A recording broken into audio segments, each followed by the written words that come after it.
자, 이번 강의는 61페이지 이중매매죠. 이중매매에 대해서는 조금 어렵게 느껴질 수가 있는데 시험에 잘 나옵니다. 작년에는 안 나왔는데. 자, 개념부터 한번 생각해 보죠. 자, 이런 문제입니다. 갑이라는 사람이 A라는 토지를 가지고 있어요. 자기 앞으로 등기를 하고 있네요. 근데 을과 만나가지고 예를 들어서 2억의 매매 계약을 했습니다. 을이 갑에게 2억 원 대금을 다 지급했거든요. 근데 문제는 갑자기 땅값이 2억에서 얼마로 될까요? 한 5억으로 올랐어요. 5억으로 폭등을 하자 갑이 고민하다가 병과 만나가지고 5억의 요 토지에 대해서 매매 계약을 했습니다. 이렇게 똑같은 토지를 두 번 팔아먹는 것을 우리가 이중매매라고 하는 거죠. 자, 이중매매는 원칙적으로 유효합니다. 뭐 이익 추구 행위다라고 생각하시면 되겠죠. 이것도 뭐 인간 본성에 반하는 것은 아니다 이렇게 될 수도 있고, 아무튼 이중매매 계약은 유효하니까 생각해 보자고요. 첫 번째로 갑과 을 간의 요 매매 계약도 유효하고요. 갑과 병 간의 두 번째 매매 계약도 유효하니까 결국은 누가 소유권을 갖게 되냐면 둘 중에 먼저 등기한 사람이 선등기자가 소유권을 갖게 되는 거죠. 그래서 만약에 병이 갑에게 5억 원을 지급했다는 이유로 갑이 병에게 이전 등기를 해줬다면 이 병은 소유권을 취득하게 됩니다. 다시 말하면 이중매매는 원칙적으로 유효하기 때문에 누가요? 먼저 등기한 사람이 소유권을 갖게 되는 거죠. 조금 더 생각을 해볼게요. 자, 그럼 또 생각해 볼 게 뭐냐면 이 병은 이중매매 유효하니까 자기 앞으로 등기를 했다면 소유권을 갖게 돼요. 을은 어떻게 되느냐 문제죠. 자, 갑이 을과 2억의 매매 계약할 때는 토지를 넘겨줄 수 있었잖아요. 근데 병과 만나서 5억의 매매 계약을 하고 병에게 이전 등기를 해줬다면 갑을에게 더 이상 등기를 못 해주겠죠. 후발적 불능이네. 근데 왜 후발적 불능이 됐냐면 갑이 또 팔아먹어서요. 채무자인 갑에게 뭐가 있습니까? 고의가 있는 거죠. 자, 후발적 불능인데 채무자에게 고의, 과실이 있다면 채무불이행, 이행불능 문제가 된다죠. 따라서 을은 갑에게 채무불이행, 이행불능을 이유로 갑과의 매매 계약을 해제하는 것이 가능합니다. 자, 해제를 하게 되면 이것도 구체적인 내용은 또 뒤에서 하게 되는데 요 매매 계약이 소급해서 무효가 돼요. 따라서 이행하기 전이면 이행할 필요 없고 이행한 것이 있다면 원상 회복해야 되거든요. 근데 만약에 원상 회복해야 될 것이 금전이면 반드시 뭘 붙이냐면 이자를 붙여요. 따라서 해제를 하고 지급한 2억 원은 원상 회복 차원에서 돌려받게 되는데 2억에다가 이자 연 5%입니다. 연 5%의 이자를 붙여서 돌려받게 되고요. 또 채무불이행은 위법행위죠. 위법행위면 뭐 할 수 있습니까? 손해배상을 청구할 수 있으니까 을은 갑에게 또 무엇도 청구할 수 있냐면 손해배상도 청구할 수가 있습니다. 근데 그럼 이 손해가 뭐냐? 이 손해는 원칙적으로 이행이익이에요. 정상적으로 이행을 했다면 을이 얻을 수 있는 이익, 이게 손해인 거거든요. 2억짜리가 5억으로 폭등했잖아요. 따라서 여기서 이행이익은 얼마가 되는 거죠? 3억이 되는 거죠. 그럼 결과적으로 갑이 병한테 5억 받고 팔아봤자 5억은 다 누구한테 주게 돼요? 을에게 줘야 되는 거고요. 특히 2억에다가 뭐까지 붙여서요? 이자까지 붙여서 줘야 됩니다. 자, 이중매매는 유효합니다. 유효하다는 말은 우리가 이행을 해야 되고 이행을 못하면 책임을 져야 된다는 얘기잖아요. 따라서 이중매매는 유효하기 때문에 소유권은 먼저 등기한 사람에게 넘어가는 거죠. 다시 말하면 갑은 병에게 소유권을 넘겨줌으로써 책임을 다하게 되고요. 등기를 못 해주고 있는 을에게는 이행불능 책임, 채무불이행 책임을 져야 된다는 의미에서 이중매매는 유효한 겁니다. 다시 말하면 이중매매는 해도 된다는 의미가 아님을 유의하시기 바랍니다. 이게 원칙이에요. 항상 그러느냐? 아닙니다. 예외적으로 무효가 되는 경우가 있어요. 이 부분에 대해서는 학설과 판례가 대립되고 있는데 우리 판례는 이렇게 이해합니다. 제2매수인이 두 번째 산 사람이 아는 것을 넘어서 적극적으로 가담하게 되면 이때는 반사회적 법률행위로서 무효가 된다는 것이 우리 판례 입장이에요. 따라서 이 갑과 병 간의 매매 계약이 이중매매가 반사회적인 이유로 무효가 되려면 병이 적극 가담해야 되거든요. 적극 가담한다는 말은 병이 갑을 꼬셔야 된다는 거예요. 적극적으로 권유해야 된다는 얘기예요. 따라서 이중매매가 유효한 경우는 제2매수인이 두 번째 산 사람이 선이든 악이든 묻지 않고 뭐한 거예요? 유효한 거예요. 따라서 병은 을에게 이미 팔렸다는 사실을 알면서 샀더라도 병은 뭘 갖습니까? 소유권을 갖습니다. 근데 아는 것을 넘어서 뭘 하면요? 적극 가담을 해야 비로소 반사회적 법률에서 무효가 된다는 것이 우리 판례 입장이에요. 어떻게 무효가 된다고요? 적극 가담을 해야 반사회적 법률에서 무효가 되는 거죠. 자, 그럼 또 생각해 보자고. 병이 아는 것을 넘어서 갑의 배신행위에 적극 가담했어요. 오히려 병이 갑을 적극적으로 꼬셨어요. 그러면 갑과 병 간의 매매 계약은 무효가 되고요. 반사회적에서 매매가 무효하면 무엇도 무효냐면 등기도 무효가 돼요. 따라서 소유권은 아직도 누구에게 있냐면 갑에게 있는 거죠. 갑. 다시 말하면 병의 등기는 무효니까 누구에게요? 갑에게 소유권이 있는 거예요. 그러면 갑이 자신이 소유권자란 이유로 병의 등기에 대해서 말소를 청구할 수가 있느냐에 대해서 없다. 왜냐하면 불법 원인급여니까. 왜 무효가 됐죠? 반사회적에서 무효가 됐잖아요. 따라서 갑이 병에게 이전 등기해 준 것은 불법 원인급여가 돼요. 따라서 갑은 스스로가 무효라고 주장하면서 병의 등기에 대해서 말소해 달라고 뭐 할 수 없어요? 청구할 수가 없는 거예요. 이에 반해서 을은 제일 매수인은 첫 번째 산 사람은 병의 등기에 대해서 무효임을 주장하면서 말소를 청구하는 것이 가능한데 여기서 조심할 것은 보세요. 을은 갑과 만나서 매매 계약을 하고 대금을 지급했으면 이전 등기에 달라 요구할 수 있는 채권이 있는 상태죠. 물론 이 채권은 특정한 갑에게만 주장할 수 있고 병에게는 주장할 수가 없으니까 을이 병에게 직접 말소 등기해 달라고 청구할 수는 없어요. 따라서 무효임을 주장하면서 병의 등기에 대해서 말소를 청구하려면 갑을 대의해서 갑을 통해서 말소를 청구하게 된다는 거 잊지 마시기 바랍니다. 그 다음에 병이 또다시 자기 앞에 등기된 것을 기하로 정한테 팔아먹고 정한테 이전 등기를 해줬다면 요 매매가 왜 무효인 거죠? 반사회적에서 무효고요. 반사회적 무효는 절대적 무효이기 때문에 정이 선이라 하더라도 소유권을 취득할 수 없다. 정은 선이라 하더라도 보호받지 못한다는 것까지 정리하시면 됩니다. 자, 교재 62페이지 오시면 판례가 많이 나와 있는데 판례는 지금 제가 열심히 설명드린 내용이니까 보시면 되고요. 63페이지에 지금 제가 여러분에게 필기드린 내용이 교재에 나와 있죠. 강의 노트 한번 보시면 될 것 같고 이 강의 노트를 보시면서 제 강의를 들으시면서 메모할 게 있으면 메모하시면 되겠죠. 자, 정리하는 의미에서 63페이지의 대표 예제를 풀어보도록 하겠습니다.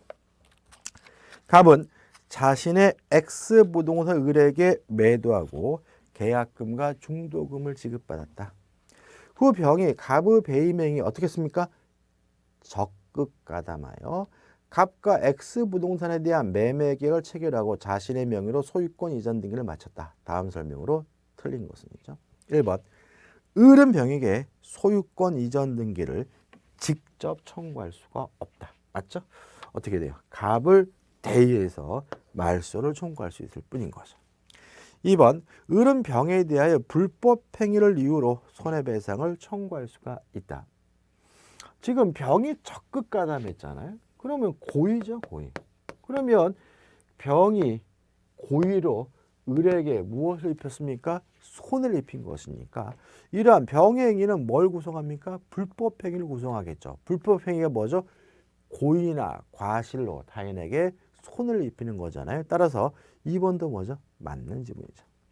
3번 갑은 계약금의 배액을 상하는 을과 체결한 매매 계약을 해지할 수 있다.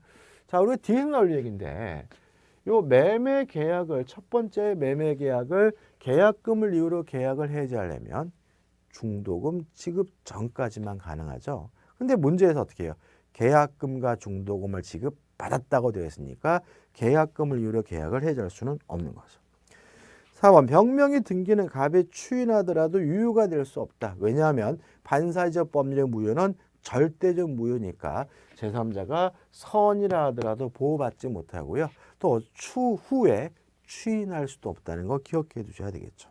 5번 만약 선의 정이 X부동산을 병으로부터 매수하여 이전 등기를 받은 경우 정은 갑과 병의 매매 계약에 유효를 주장할 수 있다. X. 절대적 무효이기 때문에 정은 선이라 하더라도 뭐 받지 못합니까? 보호받지 못한다는 거 다시 강조의 말씀을 드립니다. 자, 넘겨보시면 이제 뭐가 나옵니까? 불공정한 법률행위가 나오죠. 자, 불공정한 법률행위에 대해서도 시험 문제를 꼬박꼬박 내고 있습니다. 작년에는 안 냈거든요. 그러니까 나올 확률이 거의 한 90% 정도 된다라고 생각하시면 되고요. 작년에는 나왔는데 작년에도 뭐죠? 지문으로 출제가 됐습니다. 그래서 이 불공정한 법률행위는 반사회적 법률에 관련된 지문으로 출제될 수도 있고요. 아니면 독립된 문제로도 출제될 수도 있고 중요한 부분이라는 거 강조의 말씀을 드립니다. 자, 교재 보시면 104조가 나와 있죠. 법정부터 먼저 볼게요. 당사자의 궁박, 경솔 또는 무경험을 인하여 현저하게 공정을 잃은 법률행위는 무효로 한다. 현저하게 공정을 잃었다. 불공정하다. 그래서 불공정한 법률행위는 무효다. 이런 얘기거든요. 일단 의가 나오는데 요 104조 불공정한 법률행위가 뭐냐에 대해서는 일종의 폭리 행위를 규제하는 거죠. 폭리를 취하는 행위는 무효다 이런 얘기예요. 근데 문제는 폭리를 취하는 것도 반사회적 법률의 일종인 거거든요. 그래서 우리 통설과 판례는 이 104조는 특별한 것이 아니라 반사회적 법률행위의 일종인 거다. 다시 말하면 많은 반사회적 법률행위가 있는데 그중에 특수한 형태가 불공정한 법률행위다. 이렇게 이해한다는 거 좀 기억해 두시기 바라고요. 자, 요건입니다.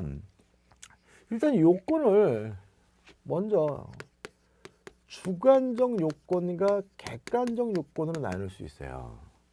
지금 강의 노트가 나와 있잖아요.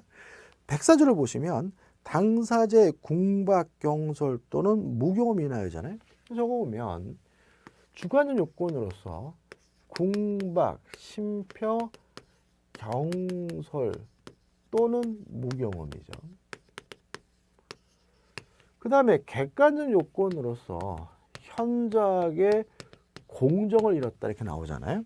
그럼 이 현저하게 공정을 잃었다는 것은 주는 것과 받는 것 간에 급부가 현저한 불균형이 존재한다는 거예요. 이게 뭐가 되냐면 불공정한 법률행위고 이 불공정한 법률행위는 무효다라고 104조가 규정을 두고 있는 거죠. 별로가 아닙니다. 그죠? 104조를 다시 한번 적은 거예요. 여기다가 살을 붙여보자. 자, 궁박이라는 말은 뭐냐면 급박한 공궁이라는 뜻입니다. 급박한 공궁. 더 쉬운 말로는 어려운 사정이에요. 따라서 경제적이든 심리적이든 또는 뭐든 어렵기만 하면 다 뭐죠? 궁박한 거다. 다시 말하면 궁박이란 급박한 공공, 어려운 사정을 말하는데 그것이 경제적이든 정신적이든 심리적이든 따지지 않아요. 그러나 백사조는 궁박, 심표, 경솔 또는 무경험인데 우리 판례는 여기에 또는이 하나 더 있는 것으로 이해해요. 그러면 관계가 어떻게 되는 거죠? 궁박 또는 경솔 또는 무경험 셋 중에 하나만 있으면 되는 거죠. 또는이니까. 그 다음에 경솔은 경솔이고요. 무경험은 경험이 없다, 경험의 부족을 의미하는데 우리 판례는 특정 거래 영역에서의 경험 부족이 아니라 일반적 거래 영역에서의 경험 부족을 의미한다. 이런 말을 씁니다. 자, 이런 얘기입니다.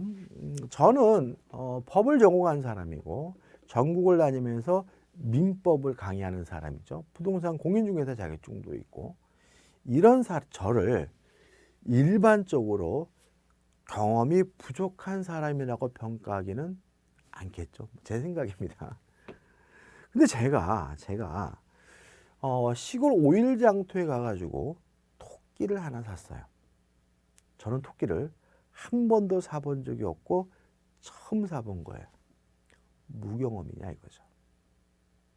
만약에 토끼를 구입한다 같은 특정 거래를 기준으로 해서 경험이 있느냐 없느냐 따지게 되면 저는 한 번도 구입하지 않은 토끼를 구입한 것이니까 무경험이겠죠.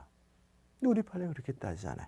그 사람이 토끼를 구입한 적이 있느냐 없느냐 이렇게 따지는 것이 아니라 일반론적으로 안영찬이라는 인간이 경험이 부족한 사람이냐 아니냐 이걸 가지고 따지게 되거든요. 그래서 아마 일반적으로 저는 경험이 부족한 사람을 평가하지는 않을 거예요. 다시 말하면 무경험이란 특정 거래 영역에서 경험 부족을 의미하는 것이 아니라 일반적 거래 영역, 일반론적으로 경험이 부족한 거 아니냐 여부 가지고 따지게 된다는 거 주의하시기 바랍니다. 그 다음 만약에 이러한 불공정한 법률행위가 대리인을 통해서 이루어졌다면 궁박은 어려운 사정은 본인을 기준으로 따지고요. 경솔 또는 무경험은 그 행위를 한 법률행위를 한 대리인을 기준으로 결정한다는 거 기억해 두시기 바라고요. 또 우리 민법은 요 주관적 요건과 객관적 요건 두 가지만 규정하고 있는데 반해서 우리 판례는 요 주관적 요건에 관한 이용 의사 또는 폭리행위의 악의가 필요하다는 것이 우리 판례 입장입니다. 다시 말하면 불공정한 법률행위로서 무효가 되려면 궁박 또는 경솔 또는 무경험을 뭐 해서요? 이용을 해가지고 해야지만 비로소 불공정한 법률에서 무효가 된다는 것이 우리 판례 입장인 거죠. 그래서 객관적 요건입니다. 현저한 불균형이 존재해야 돼요. 첫째, 주관적 가치는 고려하지 않는다. 오로지 객관적 가치만 가지고 따지는 것이다. 자, 현저한 불균형이라는 것은 주는 것과 받는 것 간의 현저한 불균형이라는 거거든요. 주관적 가치는 고려하지 않아요. 우리 집안에 뭐 선산이라는 둥 또는 아니면 우리 아버지가 피땀 흘려 버는 돈으로 산 아파트라는 둥 아니면 우리 남편이 직접 한 개, 두 개 벽돌을 싸가지고 만든 건물이라는 등 이런 주관적 가치는 고려하지 않고 오로지 그 부동산의 객관적 가치만 가지고 현저한 불균형 여부를 판단해야 된다는 것이 우리 판례 입장이고요. 두 번째, 법률 행위시를 기준합니다. 매매시를 기준해. 자, 생각해 보세요, 여러분들. 자, 매매 계약할 때는 1억이었어요. 1억짜리 땅인데 이거를 얼마에 매매 계약했냐면 2억에 매매 계약을 했어요. 그래서 1억짜리 땅을 2억에 너무 비싸게 주고 산 거란 말이죠. 2배 주고 산 거죠. 근데 이것이 가격이 폭등을 해가지고요. 현재는 얼마냐면 진짜 2억이 됐어요. 그러면 만약에 현재를 기준으로 하면 2억짜리 땅을 2억에 산 것이니까 현저한 불균형이 없는 거잖아요. 근데 우리 판례는 현재를 기준으로 하는 것이 아니라 법률 행위 시만을 기준으로 한다는 거죠. 따라서 매매할 때 1억짜리 땅을 2억에 구입한 거라면 현저한 불균형이 있다면 그것은 불공정한 법률행위가 되는 거고요. 법률행위를 한 후에 가격이 폭등하거나 폭락하는 것은 고려하지 않겠다는 것이 우리 판례 입장이라는 거 꼭 기억해 두시기 바랍니다.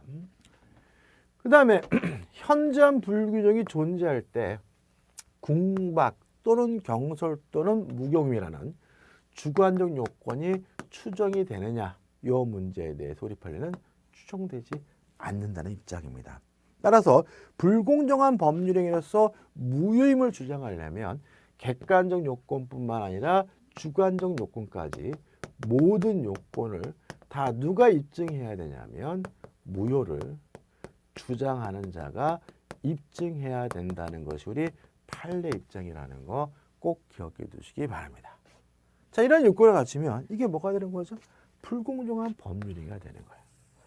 적용 범위부터 자고요. 자, 이 백사조는 말 그대로 법률행위 한해서만 적용이 됩니다. 따라서 법률행위라면 그것이 계약이어도 적용하고요. 법률행위라면 단독행위에도 적용이 돼요.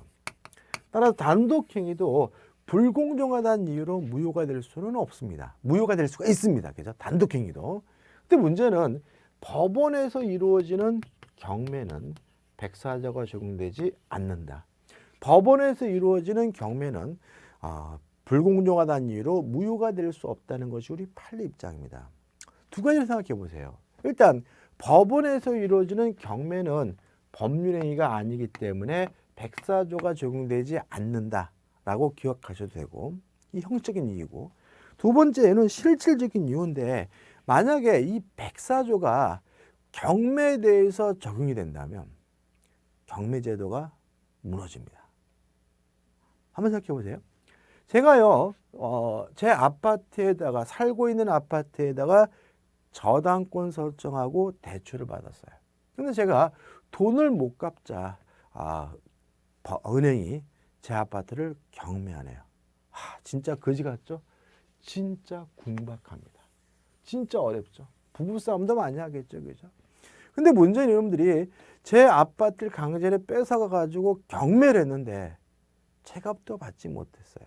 그러면 뭐 또 있게 되냐면 현저한 불균형도 있는 거죠.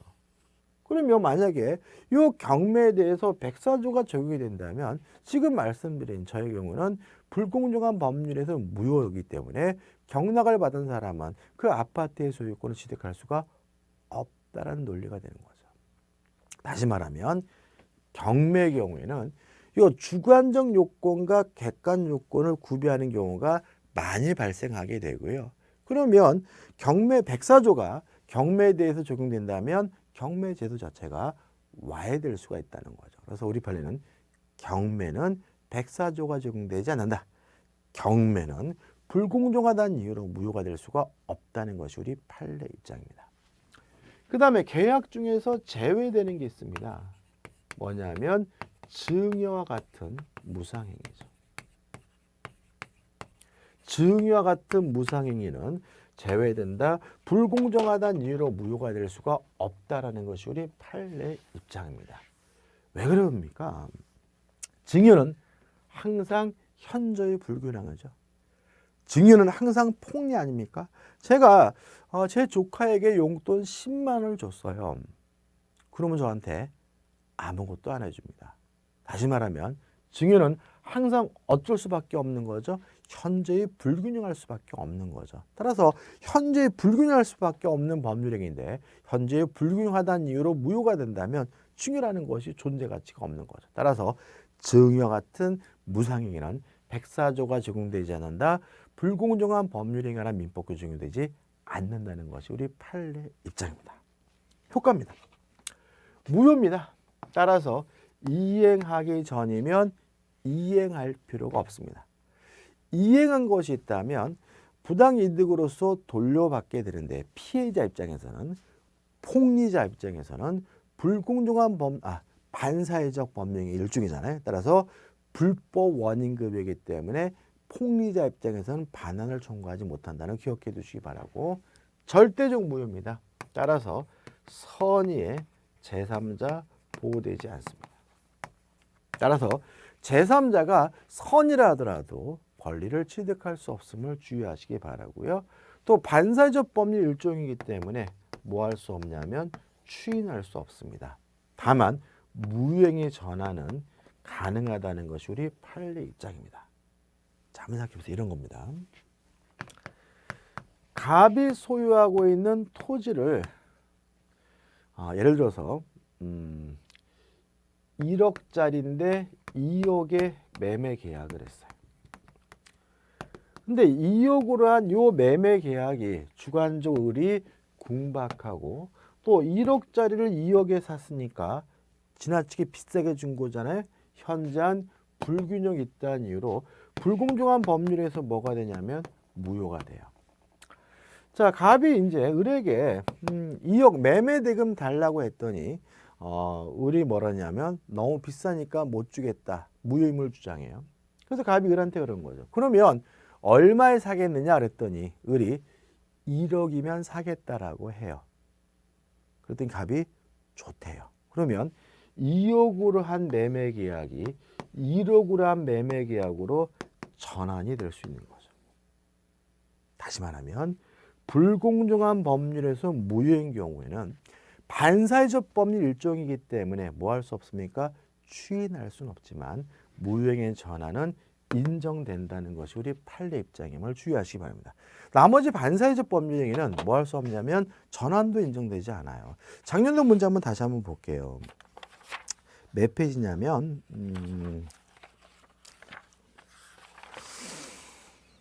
페이지 60페이지입니다.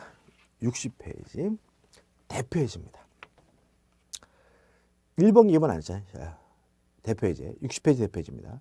법률행위의 효력에 관한 설명으로 틀린 것. 1번 무효행위의 전환의 규정은 불공정한 법률행위에 적용될 수 있다. 맞죠? 2억으로 한 매매 계약이 불공정하다는 이유로 무효인 경우에 1억으로 전환될 수 있다. 맞는 질문이죠. 2번 경매에는 불공정한 법률에 관한 규정이 적용되지 않는다. 왜냐하면 경매는 법률행위가 아니기 때문에. 왜냐하면 경매에 대해서 백사조를 적용하게 되면 대부분이 무효가 돼서 경매제도가 유지될 수가 없기 때문에. 따라서 1번과 2번은 답이 되지 않죠. 그래서 이 불공정한 법률행위에 대해서도 독립된 문제로 출제하거나 아니면 지금 방금 본 문제처럼 지문으로 출제하거나 대부분 시험 문제를 내고 있습니다. 독립적으로 출제된 문제는 한번 넣어봤죠. 몇 페이지 있나요? 페이지 67페이지죠. 29의 문제네요. 67페이지입니다.